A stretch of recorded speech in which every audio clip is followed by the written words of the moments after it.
Assalamualaikum warahmatullahi wabarakatuh. Saya Ilma Prianti dengan NIM 2307110297. Di sini saya akan mempresentasikan materi yang bertemakan atau berjudul karakteristik dan perilaku sistem isolasi pada tegangan tinggi. Pertama saya akan menjelaskan secara umum tentang teknik tegangan tinggi. Bidang ini itu mempelajari fenomena kelistrikan pada tegangan di atas 1 kV. Fokus utamanya adalah memahami perilaku isolasi, proses pelepasan muatan, serta mekanisme terjadinya tembus listrik. Pengetahuan ini sangat penting karena menjadi dasar dalam mendesain dan pengujian peralatan transmisi maupun distribusi yang digunakan oleh pihak PLN agar sistem tenaga listrik dapat beroperasi dengan aman dan andal. Selanjutnya, latar belakang masalahnya itu berkaitan dengan pentingnya uji tegangan tinggi. Pengujian ini dilakukan untuk memastikan keandalan sistem isolasi terhadap berbagai kondisi operasi, termasuk saat tegangan melebihi batas normal. Tujuan utamanya adalah mencegah kegagalan di elektrik yang bisa menyebabkan gangguan atau kerusakan peralatan. Dengan pengujian ini, kita juga dapat menjamin keselamatan dan keandalan sistem tenaga listrik secara keseluruhan.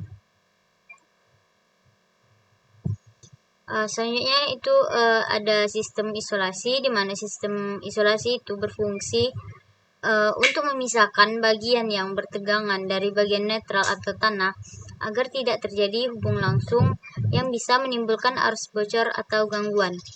Isolasi sendiri itu bisa berbentuk bahan padat, cair maupun gas, tergantung dari penggunaannya. Dalam mendesain sistem isolasi, kita perlu memperhatikan beberapa faktor seperti tegangan kerja, suhu operasi, serta tingkat kelembapan lingkungan yang dapat memengaruhi kinerja isolator. Berikut saya akan menjelaskan jenis-jenis isolasi. Yang pertama itu isolasi padat seperti mika dan resin epoksi. Itu banyak digunakan pada peralatan listrik atau transformator kecil, misalnya di menara transmisi. Kemudian itu ada isolasi cair, yaitu seperti minyak transformator, berfungsi ganda sebagai pendingin dan media isolasi. Dan yang ketiga itu ada isolasi gas seperti udara dan SF6 yang digunakan pada peralatan tegangan tinggi seperti PMT atau pemutus tenaga. Pemilihan jenis isolasi ini itu sangat bergantung pada aplikasi, kebutuhan tegangan, serta kondisi kerja peralatan. Di slide ini itu saya akan menjelaskan dua teori tentang proses terjadinya tembus listrik pada gas. Yang pertama itu teori Townsend, di mana teori ini menjelaskan bahwa ketika medan listrik cukup kuat, itu elektron-elektron bebas di dalam gas akan bergerak dan menabrak molekul gas lain, sehingga menghasilkan ionisasi berantai. Proses ini itu terus berulang sampai jumlah elektronnya meningkat dan akhirnya terjadi tembus listrik. Yang kedua itu teori Streamer, di mana pada teori ini penjelasannya tuh agak sedikit berbeda karena ionisasi yang terjadi sangat cepat dan membentuk saluran konduktif atau streamer. Streamer ini itu menyebar dengan cepat dari anoda ke katoda hingga akhirnya membentuk jalur tembus listrik. Secara singkat, teori Townsend itu menjelaskan proses awal ionisasi bertahap, sedangkan teori Streamer itu menjelaskan proses tembus yang cepat dan besar. Selanjutnya kita akan membahas konduktansi, di mana konduktansi itu menunjukkan seberapa besar kemampuan suatu bahan untuk menghantarkan arus bocor. Nilainya dipengaruhi oleh suhu, kelembapan, dan tegangan. Semakin tinggi konduktansi suatu bahan, maka semakin besar juga arus bocor yang melewatinya, sehingga rugi energi menjadi lebih besar. Jadi, dalam sistem tegangan tinggi, kita perlu menjaga agar konduktansi bahan isolasi tetap rendah supaya efisiensi sistem tetap terjaga. Selanjutnya itu rugi-rugi elektrik, di mana rugi elektrik itu adalah energi listrik yang hilang dalam bahan isolasi ketika bahan tersebut berada di bawah tegangan bolak-balik. Energi ini berubah menjadi panas karena adanya arus bocor kecil di dalam bahan. Jadi semakin tinggi tegangan atau suhu, rugi-rugi di elektrik akan semakin besar. Akibatnya, bahan isolasi bisa menjadi panas dan menurun kualitasnya. Jadi, untuk menjaga keandalan peralatan listrik tegangan tinggi, penting sekali memilih bahan isolasi dan rugi-rugi di elektrik yang rendah agar efisiensi sistem tetap baik dan umur isolasi lebih panjang.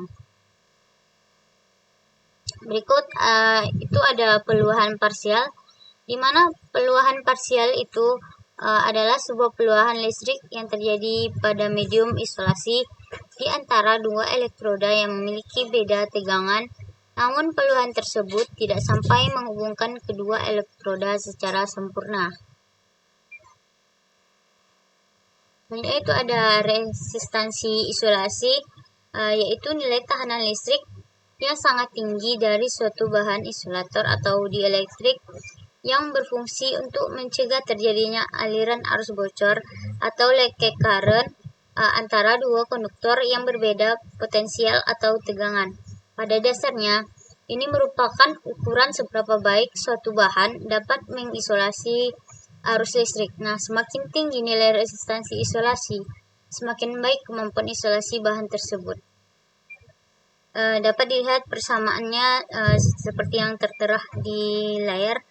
Kemudian yang kedua itu ada kekuatan kerak dielektrik, yaitu berkaitan dengan pembentukan kerak dielektrik, yaitu sebuah lajur atau jejak konduktif yang timbul pada permukaan bahan isolasi akibat adanya arus rambat atau arus bocor saat material dikenai medan listrik.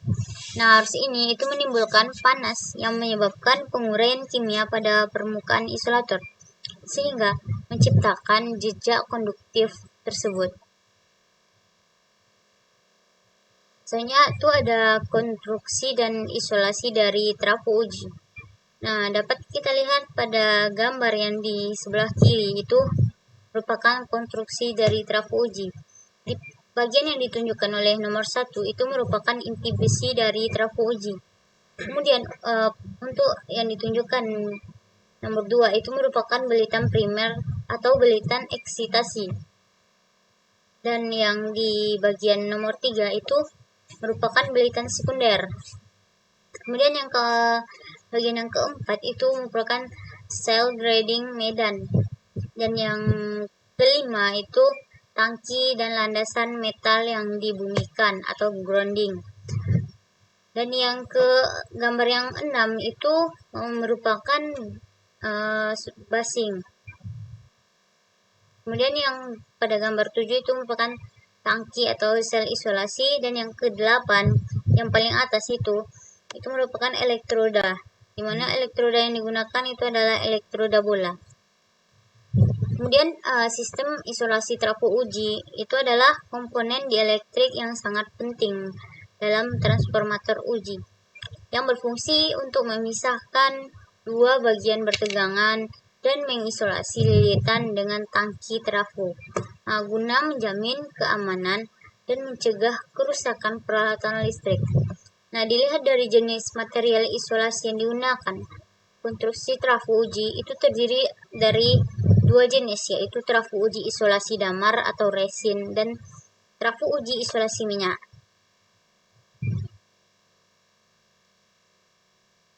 Selanjutnya itu ada trafo uji dengan susunan cascade, di mana trafo uji susunan cascade ini adalah sebuah sistem yang terdiri dari beberapa transformator yang dihubungkan secara seri untuk menghasilkan tegangan yang sangat tinggi. Nah, metode ini itu merupakan solusi yang lebih ekonomis dan praktis untuk pengujian peralatan listrik tegangan tinggi dibandingkan menggunakan satu transformator tunggal yang masif. Dapat kita lihat rangkaian dari transformator uji susunan cascade di sebelah kanan. Nah, kemudian trafo ini itu terbagi lagi menjadi dua, yaitu trafo Tesla, di mana trafo Tesla itu sebuah pembangkit tegangan tinggi AC berfrekuensi tinggi yang berfungsi untuk mendeteksi keretakan atau kantong udara pada isolator padat. Nah, serta untuk menguji ketahanan isolator terhadap tegangan tinggi yang serupa dengan kondisi gangguan pada sistem tenaga listrik. Kemudian yang selanjutnya itu ada trafo resonansi, yaitu jenis transformator yang dirancang untuk bekerja dengan fenomena resonansi listrik. Nah, berbeda dengan trafo konvensional, trafo ini itu dilengkapi dengan kapasitor pada salah satu atau kedua kumparannya. Susunan ini tuh memungkinkan trafo untuk beroperasi pada frekuensi resonansi tertentu, di mana terjadi transfer energi yang sangat efisien.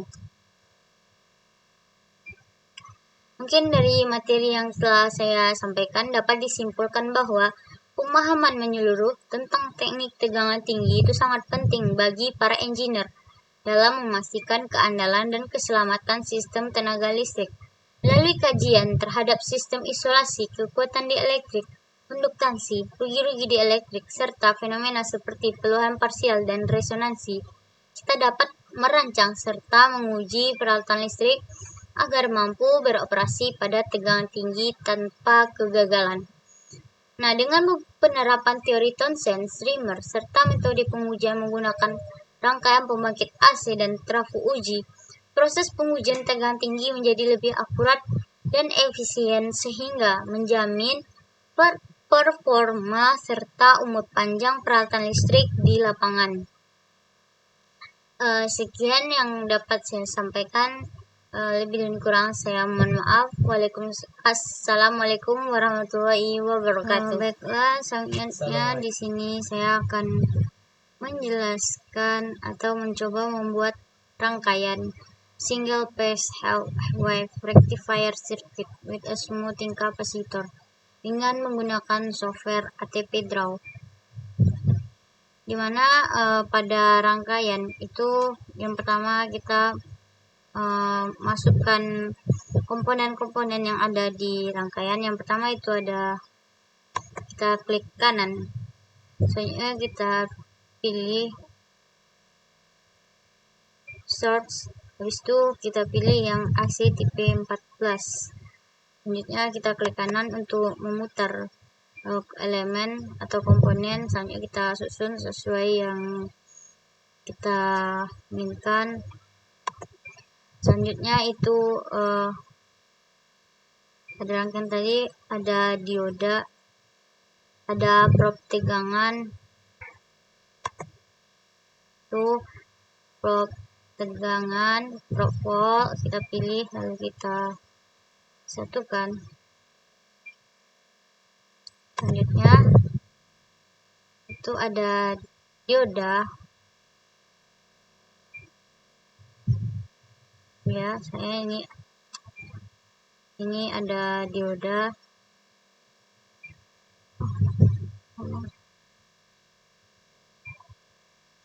Dioda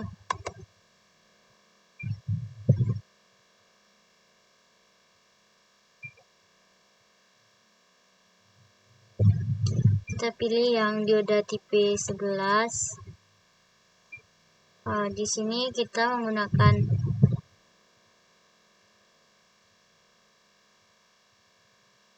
dioda forward atau bias maju.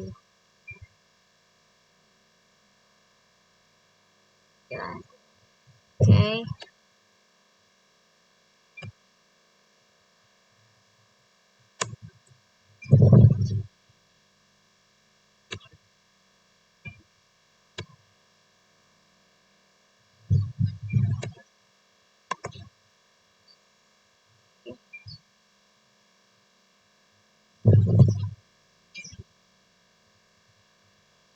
Selanjutnya itu ada kapasitor,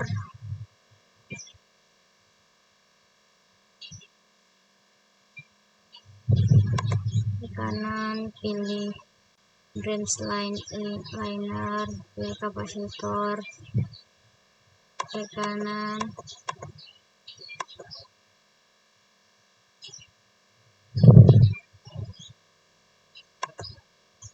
selanjutnya gitu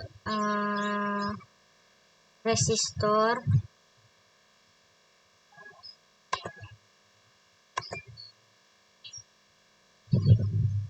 branch line, control R. Lanjut, tadi ada drop tegangan juga. Selanjutnya kita hubungkan komponen-komponen yang telah kita cari tadi, sort tadi. Klik 2 kali, tarik sampai ke titik dioda. Begitu juga yang bagian ini. Oke, tarik sampai oke.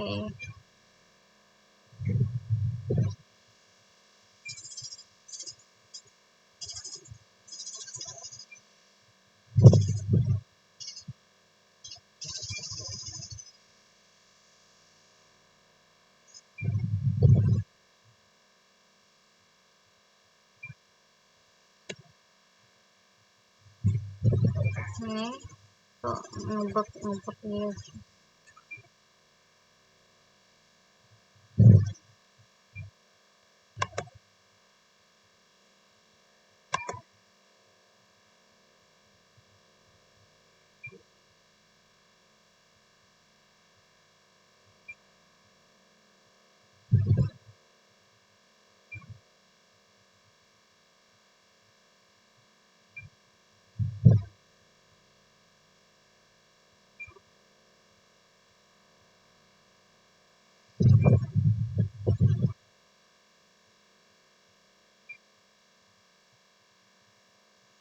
Nah, selanjutnya kita atur kita berikan grounding.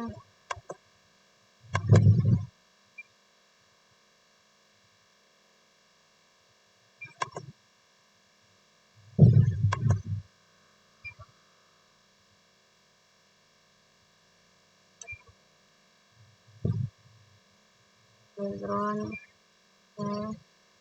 Ini pada titik ini itu kita klik 2 kali, checklist yang background. Oke. Ini komponen-komponen ini itu masih berwarna merah.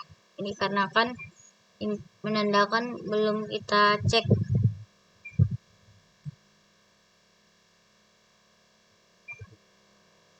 Nah, untuk nilainya itu di generator itu sebesar 100 kV VRMS. Nah, kita tengok dulu di hub itu generator itu dalam bentuk ampere atau tegangan. Jadi nilai yang di rangkaian sebesar 100 kVRMS itu kita kalikan dengan akar 2 dulu, sehingga didapatlah hasil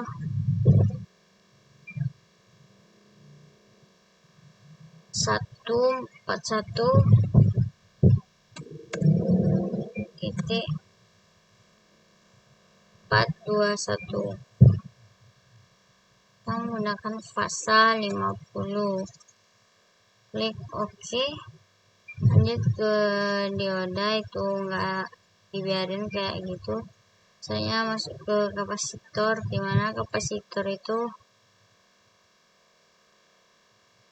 dalam bentuk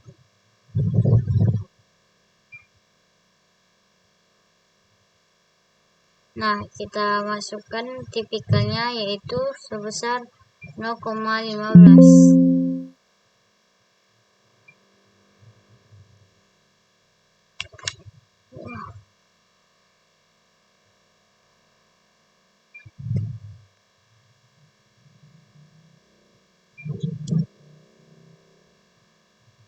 Sini kapasitornya itu dalam bentuk 25 mikrofarad.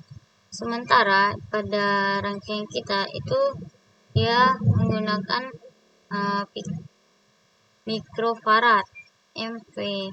Maka kita ubah dulu dari mikrofarad ke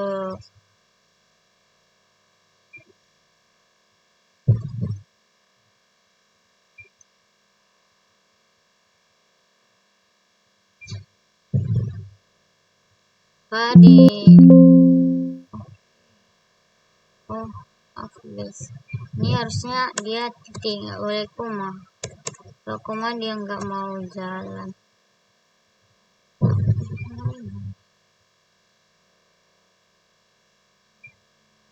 0,15 guys.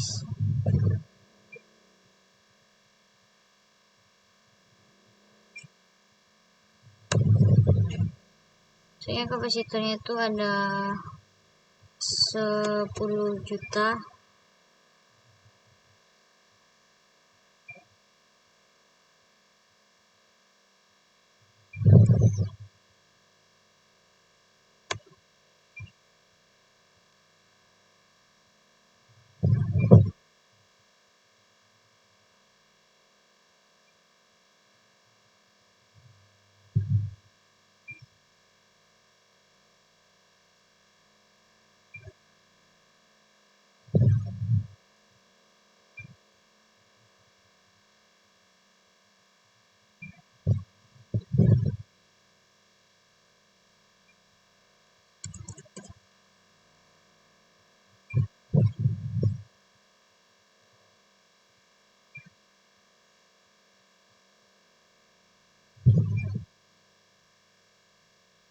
Nah, setelah kita selesai merangkai, kita run ATP-nya dengan cara run ATP dot ke blocks plot x di tab 1 pilih plot.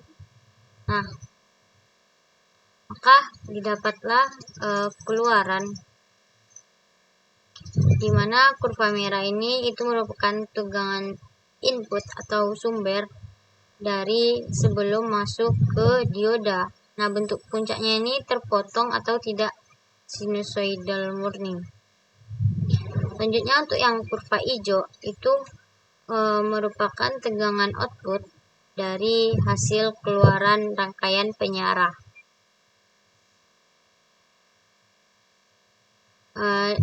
Ini merupakan hasil keluaran setelah disearahkan dan telah melewati kapasitor. Cara kerjanya itu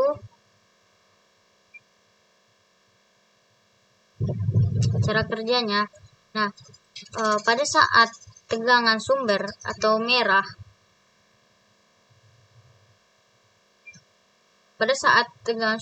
yang warna merah ini itu lebih tinggi dari tegangan kapasitor, dioda menyala dan mengizinkan arus mengalir untuk mengisi kapasitor. Ini terjadi sangat cepat dan pada puncak gelombang positif. Nah, pada saat setelah melewati puncak, tegangan sumbernya akan turun. Kemudian dioda mati atau menjadi reverse bias dan kapasitor mulai melepaskan energi secara perlahan melalui resistor. Inilah yang menyebabkan tegangan turun landai. Nah, saat proses pengisian terjadi lagi pada puncak gelombang positif berikutnya, itu lembah tajam pada kurva hijau adalah momen saat kapasitor diisi ulang oleh sumber atau kayak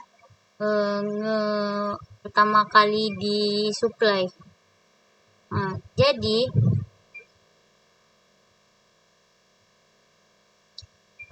simulasi ini itu menunjukkan proses mengubah tegangan AC yang tidak sebentar. Jadi proses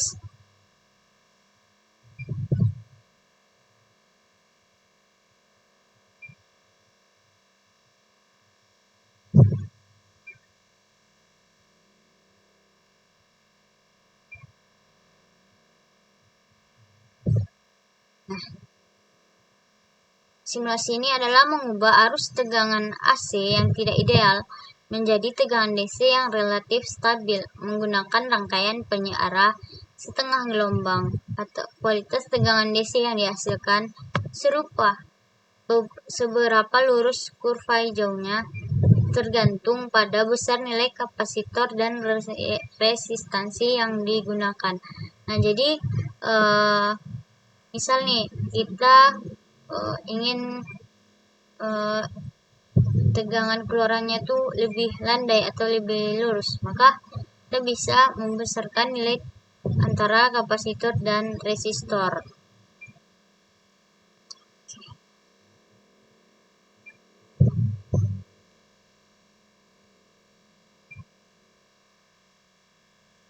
Oke, selanjutnya kita akan masuk ke single phase full wave rectifier circuit with a smoothing capacitor. Selanjutnya kita masuk ke rangkaian yang gelombang penuh.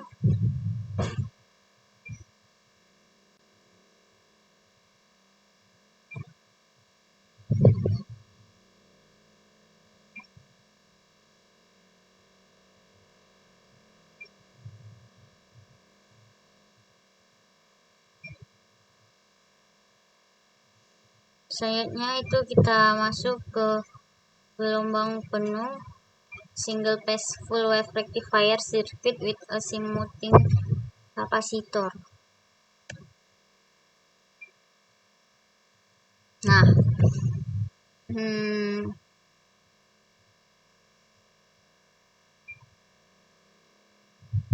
di gambar ini itu menunjukkan sebuah rangkaian penyearah gelombang penuh berfasa tunggal yang menggunakan konfigurasi transformator dengan center tap. Komponen utamanya itu adalah sumber tegangan bernilai 100 kVms.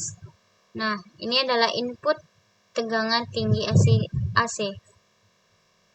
Tentunya itu ada transformator 1 dan transformator 2 sebagai sumber tegangan AC yang disajikan sebagai dua sumber yang terhubung seri dengan sebuah titik tengah atau center tap yang terhubung ke ground.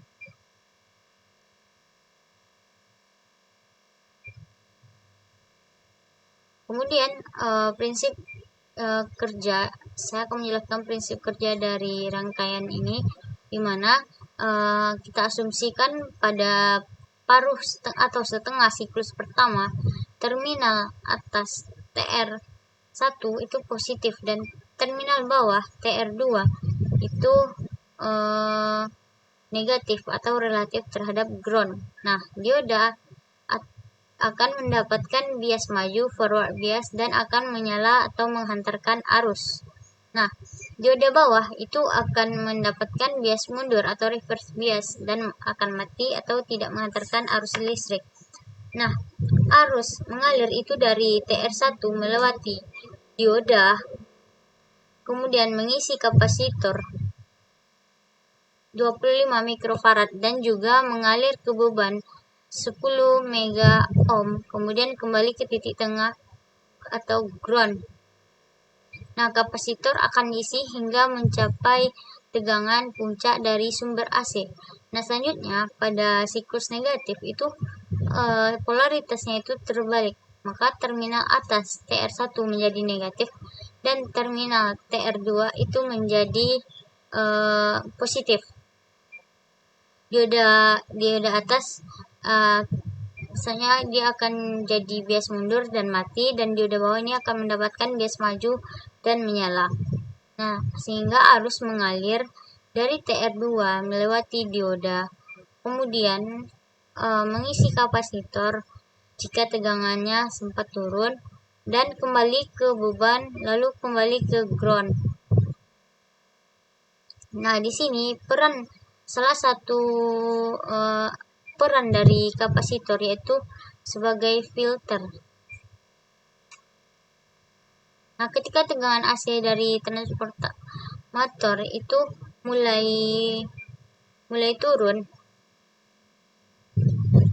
maka dari kedua dioda menjadi reverse bias karena tegangan pada kapasitor lebih tinggi daripada tegangan sesaat AC. Nah, pada saat ini tidak ada arus dari sumber kapasitor mulai membuang muatannya atau discharge secara perlahan melalui resistor beban 10 mega ohm. Selanjutnya proses pengisian ulang kapasitor terjadi pada puncak siklus berikutnya. Ini kita akan melihat sinyal keluaran dari rangkaian.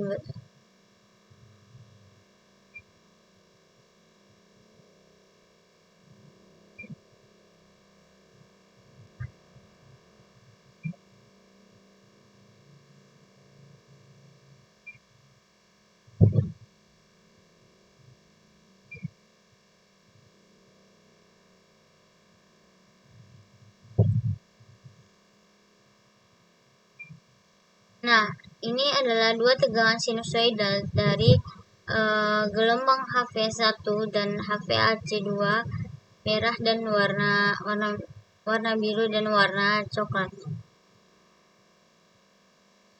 Warna merah sama warna coklat. Maka tegangan puncak itu dapat dihitung dengan rumus perbalikannya itu dengan rumus VMS sama dengan 100 kV dibagi 2, maka dihasilkan 50 kilo VRMS. Nah, tegangan puncak itu rumusnya persamaannya itu adalah PP sama dengan VRMS dikali akar 2.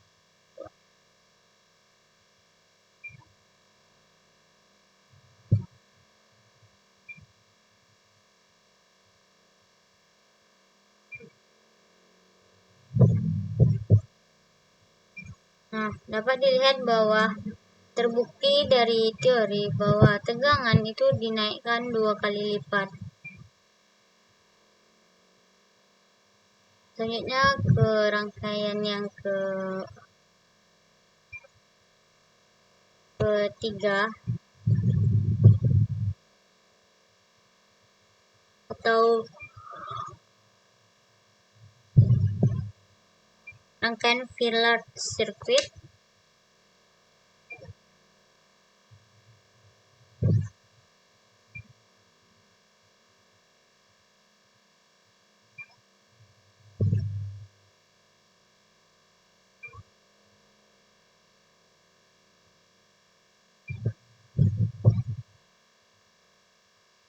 Nah, dapat terlihat di sini lebih jelasnya bahwa tegangan sumber atau yang warna merah ini itu dinaikkan 2 kali lipat atau tegangan yang sinyal profile yang warna hijau. Nah, mari kita.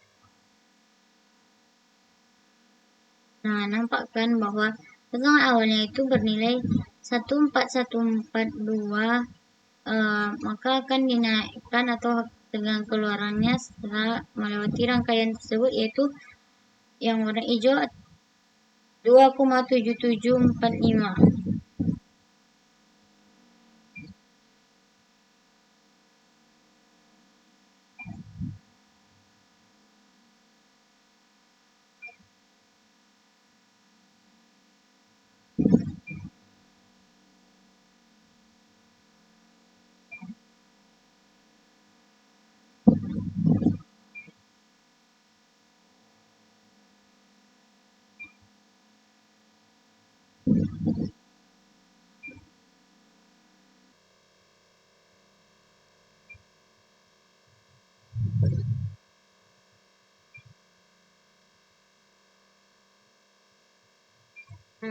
Berikut ini adalah sinyal keluaran dari rangkaian di bawah ini, dimana tegangannya itu menaik drastis, itu puncaknya itu 2 kali lipat dari tegangan sumber.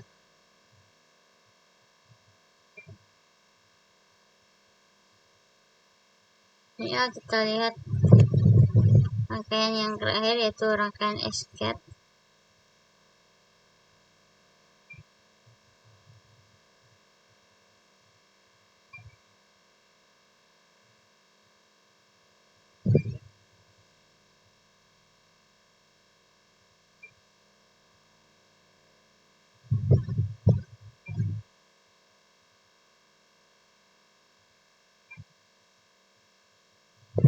maaf guys, kita ulang.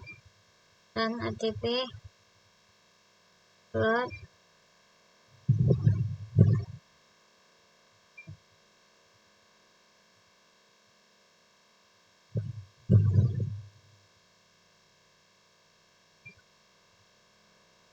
nah, dapat dilihat bahwa tegangan keluarnya akan menjadi seperti ini.